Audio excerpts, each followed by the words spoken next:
Magistral. Mais ce jeune innovateur nous démontre comment il a conçu deux applications contre le coronavirus.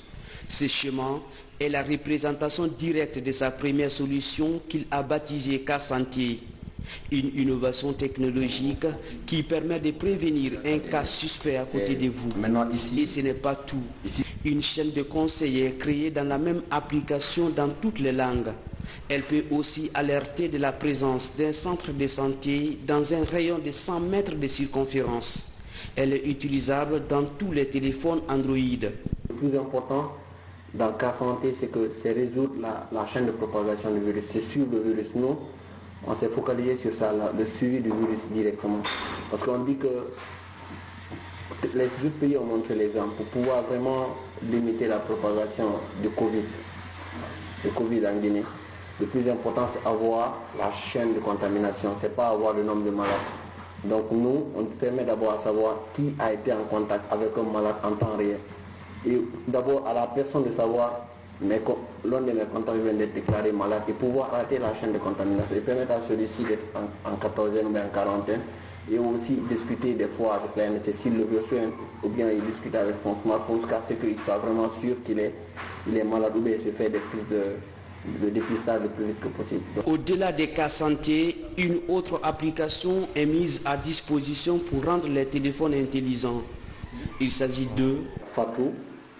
Cette solution, c'est une assistante médicale qui d'abord permet aux gens ça transforme la caméra, c'est-à-dire la caméra de chaque smartphone en un appareil thermique.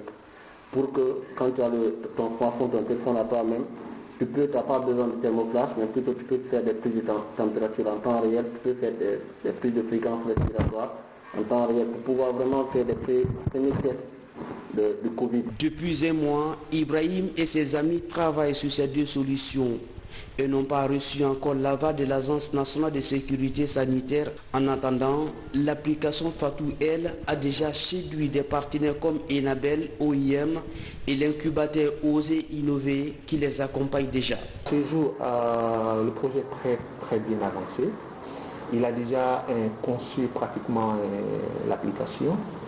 Et actuellement, des démarches sont en train d'être menées avec la NSSF, l'Agence nationale de la sécurité sanitaire. Et ces démarches-là doivent aboutir à ce que l'ANSS puisse s'approprier de cette plateforme. Pour que l'ANSS puisse, dans sa lutte contre la pandémie, contribuer à travers l'application qu'elle va utiliser à vraiment éradiquer cette maladie en Guinée. En Guinée, le secteur numérique est en plein boom face à une maladie qui bouleverse l'humanité. Les startups guinéens sont en train de prouver leur capacité d'innovation pour répondre à cette problématique.